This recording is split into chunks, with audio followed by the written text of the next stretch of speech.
Para. Each morning, Ujala accompanies her mother to collect water. They walk to a river nearly 4 kilometers away and return with treacherous terrain biting their souls, balancing 2 pots of water. This water must suffice their family of 6 for the entire day, or they will need to return again before dusk for this joy. She often doesn't make it to school on time. Her siblings too stay home, hungry as their mother has been unable to feed them in the morning. But when Ujala does go to school, darkness greets her. The school has no electricity. They simply cannot afford it. She wants to learn but dreads her future. Her family has no money. Their acres of farmland lie barren after the monsoon. Water is too expensive a luxury. So her father hunts for wage labor, migrating to feed his family as often as he can. She's sure he'll marry her off soon, and her dreams will become just like their land, desolate and dead. But today, Ujala made it to school on time. Water has arrived in her village. She no longer needs to walk hours for 2 pots of water. Her school is bright with lights, and the magical screen on the wall transports her to a different world. Her father lives with them now, and both her parents go to farm every day. Water has arrived in their fields. Fresh vegetables grace their plates, and her siblings no longer cry in hunger. She sits with her family after dusk, their home now brightly lit, sharing her wishes, sharing those dreams that now will have a chance to live. Ujala will study. She will not be married off at 16. Ujala wants to be a teacher. Ujala wants to be the light of change. Solar power has the power to transform the lives of every Ujala in our country.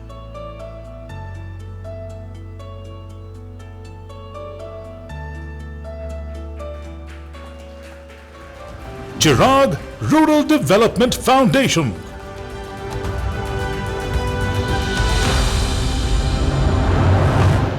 Project Ujala, definitely a light of change for Ujala and many others.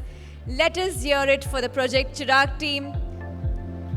Ms. Pratibha, we are told you are called the Batti Wali Bai in rural Maharashtra. More strength to your efforts, ma'am. Can we have a huge round of applause?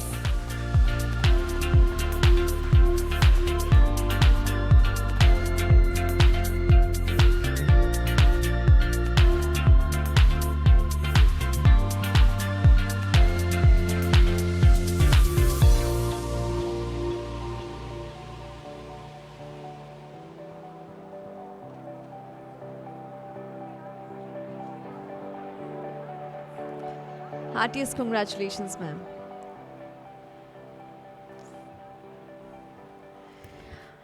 Our next category of awards looks at companies who go beyond the call of duty, who take social and environmental responsibility by engaging in CSR activity that has an impact on society and nature alike. This year we have 1 silver and 1 gold olive crown. Let us have a look at the silver olive crown in this category. All eyes on the screen, please. The Silver Olive Crown for Corporate Social Crusader of the Year goes to Sundarbans is one of the largest mangrove systems where tiger is found. The increase in global temperature, altered salinity and the nutrient level of seawater is impacting the mangrove and its ecosystem services. Which is pointing to the fact that climate change is going to be a major factor influencing this area. The project at Sundarbans is part of a global movement called Project CAT, which is to conserve acres for tigers. To understand this in terms of science, in terms of the function of society, to bring people, to bring plans for what lies in the future and how to prepare for it. These are some of the challenges that my team faces with and works with. The Climate Smart Panchayat is a unique initiative with means of sustainable livelihood options to build the capacity of the village panchayats and the local communities to incorporate climate resilience in development planning. Discovery Communications India for Project CAT India. A sustained effort that keeps growing the Sundarbans, the Tigers and the Project CAT. Congratulations, Team Discovery.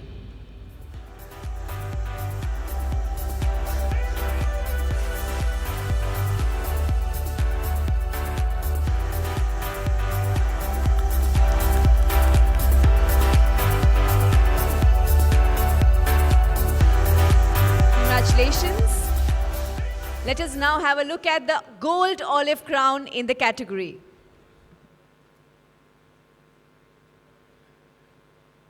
The Gold Olive Crown for Corporate Social Crusader of the Year goes to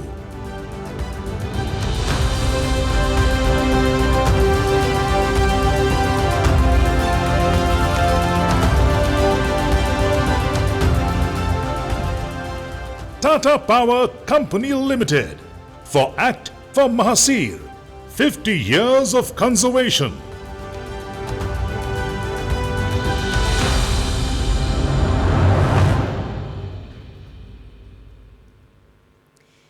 Years of Mahasir conservation and getting the bluefin off the IUCN red list. Congratulations, Team Tata Power.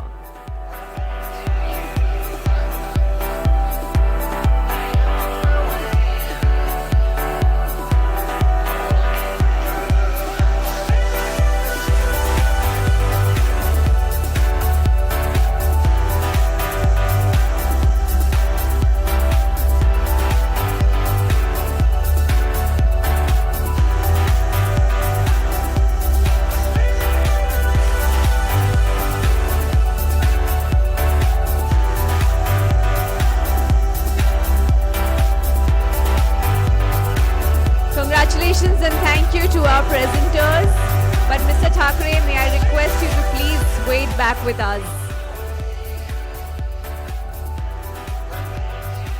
Congratulations to our winners. Thank you so much.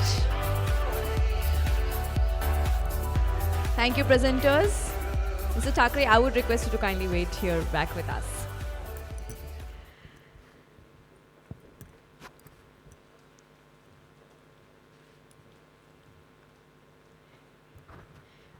I would request you to kindly also say a few words to all of us, address us. It'll be a... Thank you. Good evening to everyone. This is, I believe, my third year at the Olive Crown Awards. It's all about advertising. It's about communication. And that's where actually my father, who also happens to be the Chief Minister, has his roots from in terms of advertisement. For us, advertising is about election time. Advertising ourselves better, selling ourselves better to the people, and hoping that all of you buy us or buy into what we say. But post that, obviously, we are judged in terms of our products and what we offer to the people and how we perform. But I remember when I first came here, it was the other hotel. And I remember I reached a little late and I was just interacting with a few young people out there. And back then, some of them came to me and it was just about 4 or 5 months that we had got into government. And I said, Aditya, you've got to save RA. And I said, yes, we're doing that. But at the back of my mind, I was like, how? Because it's still a complicated task. Last year, and this has sort of become my third year where you know how presidents in the United States of America come and give the State of the Union? I normally report to you as the State of the Environment address. So when I was here last time on this stage, I remember me telling you that we had protected 808 acres of RA forest, declared it as a reserve forest in the city of Mumbai.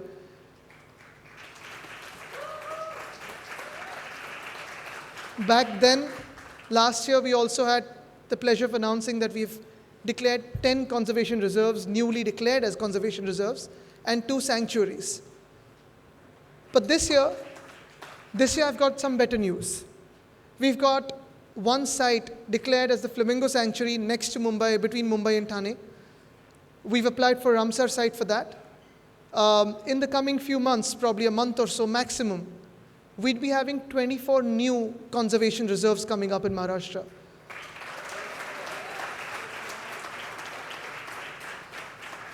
In the past 1 year, we've added more than 15,500 hectares of wetlands to be protected as mangroves officially under the Indian Forest Act. So no one can encroach on that.